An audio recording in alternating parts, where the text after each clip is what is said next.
Hey guys, I'm impressed. These guys want to mess with Flamengo. They want to mess around. We're upset with ourselves, and you guys want to make fun of Flamengo because of the Super Cup. Super Cup. Being champion is important to me, okay? Flamengo is three-time champion. Flamengo won against you in 2022 in the Brazil Cup, eliminated you in 2024, and won the Brazil Cup. Flamengo won the Libertadores in 22, eliminating you. Flamengo eliminated you in the Libertadores in your own home. You have Ronaldo and we have Lovis, Flamengo's top regulars. Flamengo didn't lose to Corinthians. They lost to Dorival. Dorival is a beast. Thank him. Period. I've always defended him and I always will because to me, he's a beast. It didn't work out with the Brazilian national team because we all know the problems they have there. That being said, I'm upset. Yes, that's part of it. That's all we can do. He said, for demanding, right? That the guys go in with more seriousness, with more will. To me, it's arrogant to think they've already won. In 25, they lack the drive Corinthians had. That's all. But that doesn't mean I'm going to stop complaining about the absurd things that happened, right? I'm here as usual to remind you to subscribe, like the video, and turn on notifications by hitting the bell. I'm upset, okay? The Brazilian Football Confederation released a statement explaining the situation with Carrascal's red card, saying that the expulsion happened after the video assistant referee review was completed, only during halftime. The footage confirmed the violent conduct of Flamengo's number 15 against Breno Bidon. It happened off the ball and while the game was stopped. This led to the recommendation for a red card review. Now, how did the footage confirm it? If you reviewed the video assistant referee at the end of the first half, then you go to the locker room, right? You didn't inform Flamengo. Corinthians took a while since it's for the second half. Were they preparing, knowing they'd have an extra player? It's all very strange, right? It began in the Sao Paulo game with the missed penalty for Arraxca, and now in this match, everything is against Flamengo carrying over into the second half. Felipe Luis had everything planned and mentioned it before. It was 11 versus 11 until a player was sent off. Why wasn't Flamengo informed like we're still reviewing the play? And another thing, Globo's footage. If you didn't have footage, you went and got Globo's footage. And one more detail, right? Why did you already analyze the play at the end of the first half and then want to analyze it again? External interference. All of this is very strange, very strange. You're not going to convince me of anything with this story. The second entity. The procedure is backed by the 2025-26 rulebook and Fédération Internationale de Football Association's video assistant referee protocol, which allows intervention even after the match has restarted in cases of violent conduct. The Brazilian Football Confederation also reported a power outage during halftime, which affected the video assistant referee booth. The system worked for about 15 minutes, and without the power being restored, the match continued without video assistant referee from the 15th to the 34th minute of the second half. The referees informed the captains, coaches, and the technical staff, and the refereeing committee assured that there was no technical or sporting disadvantage. Sure, there wasn't, right? They think there was no disadvantage. So, Flamengo, why does this always happen, huh? And it's not about whining or anything like that. No, because I think Flamengo, I repeat, played with a tenth of Corinthians' willpower. They played with such arrogance, right? Thinking they can win the game against anyone, anytime. That's already happening. It's not a good physical start. The team isn't well. They're not well, but that's no excuse, right? Zico has a very interesting thing he says, right? He says the following: if the guy comes from the other side hungry, I have to go in twice as hungry because I'm already at Flamengo. This statement from Zico is very emblematic. Arrascaeta exposes an important situation here, and I think this point that Arrascaeta made should be well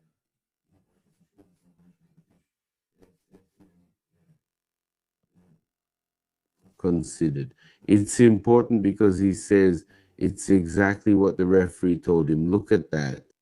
The referee spoke to me when? Yes. The referee spoke to me when the first half ended that they hadn't found any footage that was enough to send off a player. And when we come back, The referee told me at the end of the first half that they hadn't found any footage that was enough to send off the player. They had already checked the video assistant referee and hadn't found any footage. In the second half, I don't know what happened. It seems like they kept looking for something and found it in the second half. When they came in for the second half, they kept searching for something. You all understood, right? And did they find it? We have to worry about ourselves, about our group. We have to keep improving. Definitely, since it's the start of the year, our goal is to compete for all the titles. I think that's what we need. We need to recover our physical condition as soon as possible. We need to get back to playing soccer, playing that 2025 football, if that's even possible, especially now with Paqueta here, right? He even arrived missing goals and everything, saying it's important for us to bring Paqueta here, admitting that he can't fail the way he did. Yeah, let's go. I'm very sad. First, right? Chance, that I could have put your memory on listening again. How did we fail? Honestly, I can't say that. Taking my responsibility, I did what I could do here. I did what I could do. I can't miss a goal like that, taking my responsibility. I did what I could to be here, to be playing. To be in this decision. But all I can promise at the beginning is to work hard to find my best physical level again. Because later this month we have a final and Flamengo's candidate is watching. So, my friends, that's it. He said that he really can't fail the way he did. He missed the goal when it was 1-0 on the tying goal. So now Flamengo has to get ready for the Recopa, think about the Brazilian Championship, win games in the Brazilian League, and also the Carioca, where they have another chance. Let this be a warning, since Flamengo is the team with the most Super Cup titles, already 3-time champions of the Super Cup. Let this defeat serve as a warning for the year, because things are not going well. And I definitely saw people saying, you don't defend BAP, you this, you that. I do defend him. For me, he's doing a fantastic job at Flamengo, the most successful year. I will always be grateful for the fantastic year Flamengo had. The point is, for sure, he's not happy with the planning of the football department, with what happened. He's not happy with the results. He must be just as upset as we are. Now, there are things we could improve. I've already talked here about the issue with the organized fan groups. The guys went with more buses. No, Flamengo actually didn't help. These are things that I think are small details that make a difference when you're making a decision, helping the organized fan groups bring buses and arrive with instruments. These things are very important. The mosaic is cool, it's cool, but this mosaic celebration doesn't really influence the outcome of the game. It's just something aesthetic, but that's it. So we have Arraxca saying it was strange. The referee said there was no footage. Then they come back for the second half, now with footage. Where did he come from? That one?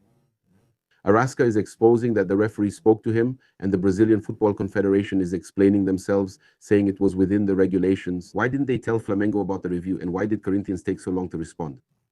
And Paqueta saying that he made a mistake and that he intends to improve. That's Felipe Luis. We shared what he said yesterday. I'll repeat it now. Take a look. I've never seen this before and don't know if it's happened elsewhere, but it's new to me. The players waited on the field, then returned to the locker room. How the play was reviewed? Reviewed, so we prepared to play 11 versus 11. When I saw that he went to the video assistant referee, which could already happen, I started thinking about a strategy or some resource to try to play better. And the team still managed to maintain possession and push Corinthians back as much as possible, but it's best not to discuss it. I don't want to make or discuss excuses for the loss, but I've never seen it either. I've never seen it. Yeah, okay. Felipe also said that Flamengo isn't playing badly. Very well with bad results. That's important to mention because Flamengo isn't playing badly. I can't say, for example, that the loss to Sao Paulo was fair. I can't say, for example, that today's result in the first half was fair. After the second half, the whole context led to the first half result being fair. Like I said, these are balanced games. There are no easy matches. I don't need to tell the fans to work. I already did. The more they work, the worse it gets. The only way we have is work, work, work to get back to winning. And the message to the fans has to be delivered on the field. It didn't happen yesterday, and it's not happening now. That's what I prefer to say to the fans, that they watch the team on the field and then judge. Leo Ortiz, Felipe said that in the first half, they didn't have that attitude, and then Flamengo ended up losing. They didn't have that attitude. Leo Ortiz said they didn't have that attitude. Felipe said it was good. We already know that it happened. A change happened. Now, from now on, there are no more excuses. It's not preseason anymore. It wasn't even supposed to be preseason. The Super Cup already, right? And that's natural. I can tell you right now that, of course, each player has their own individuality. For example, Paqueta hadn't been training. Some players take a little longer. Leo Ortiz plays better as a result of playing more games, and so does Leo Pereira. All of them get into rhythm as they keep playing. Some arrived fine, others didn't. From now on, I have no excuses. Preseason is done, and we're fully competing. I expect the highest level players who, for me, my demand is the best I've ever seen them perform. And that's my guide, my standard to be able to demand from them. That's what we hope for, right? That's what we hope for. He also talks about the issue of finding a striker, Felipe Luis. Let's listen. That's a question for the sports management. Of course, I take part in building the squad, and we're always watching the market and trying to strengthen the positions as much as possible. And the attack is definitely one of them. It's not easy. The strikers who are worth what they're worth, most of them don't want to go to Brazil. It's not easy to strengthen that position. But for sure, not only Guto, but the entire scouting team of the club is looking at the market every day in search of these reinforcements for our squad. I already forgot another one. Oh, about the performance.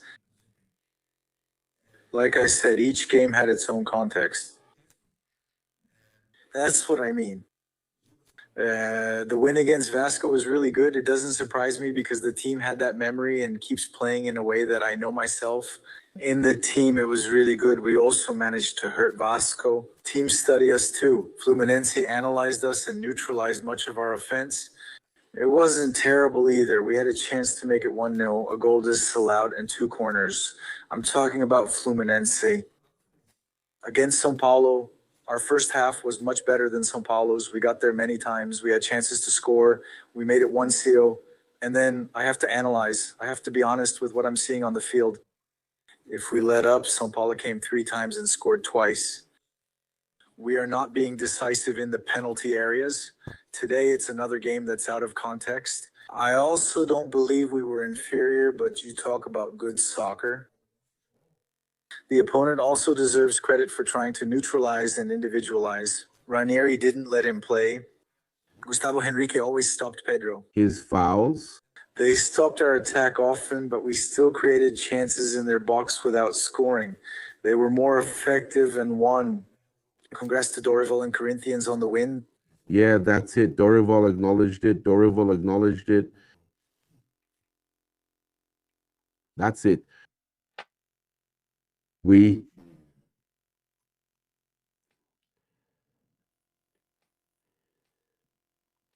have here Jose Boto speaking with GLOBO Esporte. I'll share exactly what Jose Boto told GLOBO Esporte. I learned yesterday he spoke to GLOBO Esporte, but that was before the game, right? And does he say here, the following confirms our information about Marcos Paulo, which I said there was nothing. Regarding Marcos Paulo, that Flamengo was not going to sign Marcos Paulo anymore. It's football. You can't say the transfer window is closed, especially since Brazil's window stays open until March. We're watching the market. Obviously, our financial availability right now is very limited for this window.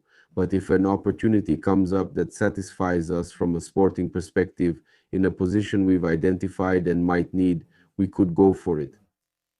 We're watching, and another player could still join before the window closes. But don't expect us to spend large amounts after a signing like this. And when I say large amounts, I mean 10, 12 million euros, okay? So Marcos Paulo Jose Boto is ruling out the signing of Marcos Paulo even because of the cost, right?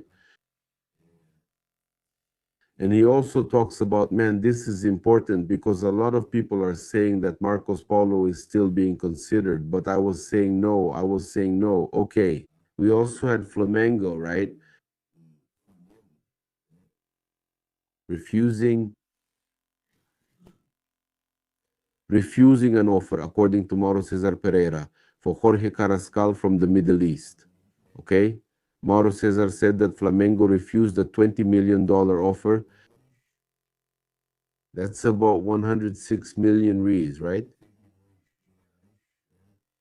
Napoli had already made that offer of 20 million euros, 126 million reais. Now it's $20 million, which is less. Yeah, the value is low. So Middle East, trying to sign him, the board will only agree to negotiate the player for offers above 30 million euros, okay? Mauro says Cesar got a $20 million offer from the Middle East for Carrascal, but it's less than Napoli offered, and Flamengo doesn't want to sell, right? It's Jose Boto, so he has already confirmed this situation. Regarding the Marcos Paulo situation that I mentioned, because São Paulo wants a high fee and Flamengo is not going to spend a lot, especially after signing Lucas Paquetá. We'll share more situations Boto mentioned in the interview throughout the day, but this was the main one. Stay tuned. Now it's also the mixed zone after the Flamengo game, right? Let's see what the players have to say. Rossi upset about the red card and everything else. Let's take a look. Let's go. Corinthians, you just arrived, right? But Corinthians began the season earlier while Flamengo joined later. Do you think that could have been a decisive factor in this loss? So right now, it's a bit complicated to talk, right? After a loss, but we can't go looking for excuses, right? Yeah, we have to see what was good, what was less positive, so we can work and improve. I think that's all we need to analyze right now. To analyze right now? It was clear that in the second half we had much more possession than the opponent. We were on top, even with one player less. This shows the strength and capability of Flamengo. We needed to finish more, to take a few more risks. We really lacked a bit of attitude to adjust. Honestly, we're starting the season with this kind of attitude. To adjust is the opposite of what we would like. It's pulling ourselves together. Now, because on Wednesday there's already another match, so from the Brazilian Championship we have to recover quickly. Do you think the preseason could be a bit shorter? Cena just came back. That might have influenced the physical aspect a bit. It does have an impact, but it's not an excuse. It's not the main factor. Today was our team's fourth game, so we can already have a bit more rhythm. In the earlier games, like the second one, you felt a bit stiff and heavy, but that's not the case today. The Corinthians team also, if you look at it that way, had less rest time than we did, so I believe that's not an excuse. The physical aspect isn't an excuse, so no. In the first half? No, we were on the bench. We didn't even see the play. I only saw Biden there when the referee blew the whistle that he was on the ground. I even thought it was just something from the game. We didn't imagine, obviously, it was going to end up causing trouble. We played the entire second half with one less player, running more and pushing ourselves harder. Unfortunately, it happened. Keep your head up. What was the main factor besides the sending off that caused this defeat? I think it was our attitude, especially in the first half. We controlled the game and had more possession. We needed to take more risks and finish more carefully. In the final pass, we had good chances but didn't turn them into goals. We should have intimidated Corinthians' team more, but we didn't. We paid a high price for that. You looked anxious on the bench. What were you thinking? Did you want to play and think you could make a difference? I was very anxious. We always want to help. I'm experiencing a great phase. I was there, nervous and eager to get in earlier, luckily. But patience Wednesday. Like I said, you have to be well prepared to help our team. You have to let him play. The title's already lost. Seriously, I told you before the game. Another sending off in an important, decisive game. What do you all say in the locker room to each other to avoid this kind of thing from happening? It's hard to talk right now. Before the game, we discussed how important it was to start and finish with 11 players. Unfortunately, this happened. What we can say now is that we have to stand by him. We were champions with him, and in defeat too, we have to be with him in this decisive situation. I don't believe it, but I do think it has an impact because you end up having a slightly shorter preseason, and that has an impact on the players on the field later, but that can't be an excuse. We have to know that we've had 3 losses, and we're going to face this as our challenge to work even harder so we can improve and get back to winning. And quickly, how did you handle that sending off, especially returning after halftime expecting 11 players but having only 10? Obviously, besides the play itself, which isn't very clear to talk about, but I think it messed up our second half plan a bit because we planned the second half with 11 players and then had someone leave the field. We were surprised that Buck found an image after 15 minutes, but it happens. The other day, if Buck had taken 15 minutes to find the Rascavete play, it would have been a penalty, but today they calmly took 15 minutes to find it. A camera shows there was contact, though not very strong, but that's how it is.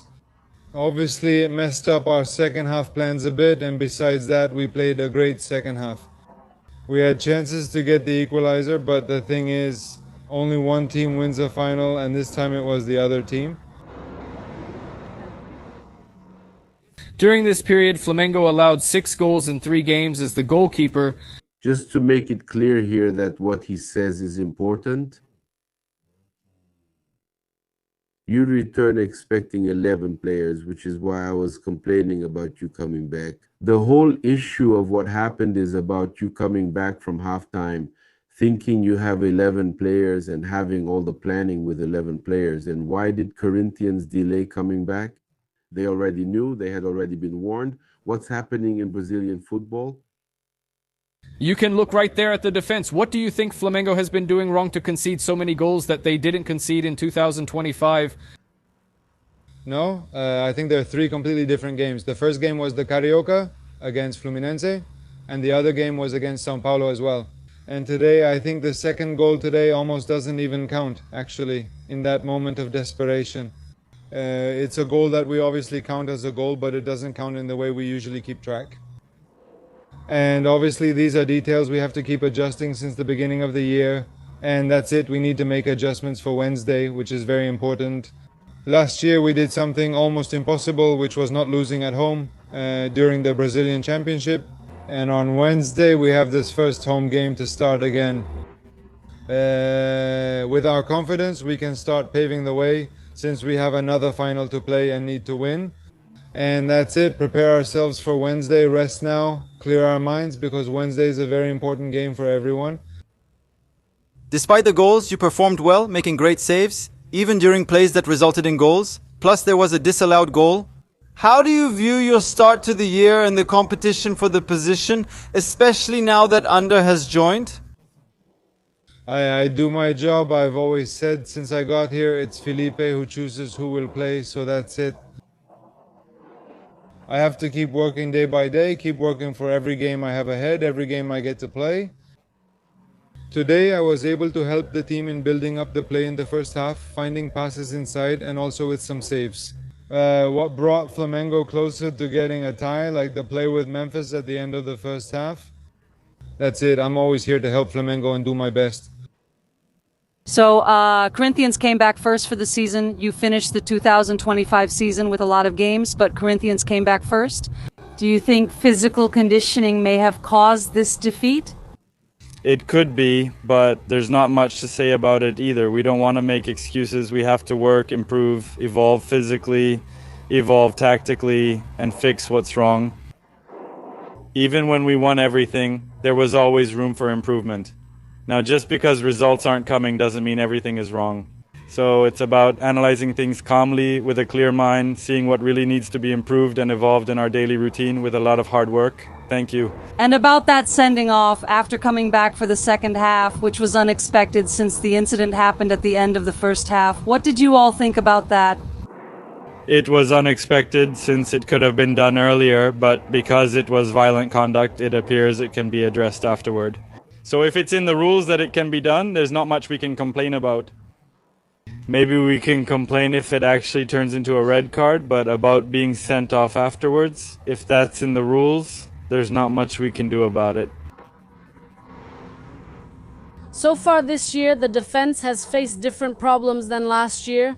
More goals conceded, a bit of difficulty sometimes, a play that ends up being decisive in conceding the goal. Felipe Luis has already made some changes, alternating between you, Vitao, and Leo Pereira.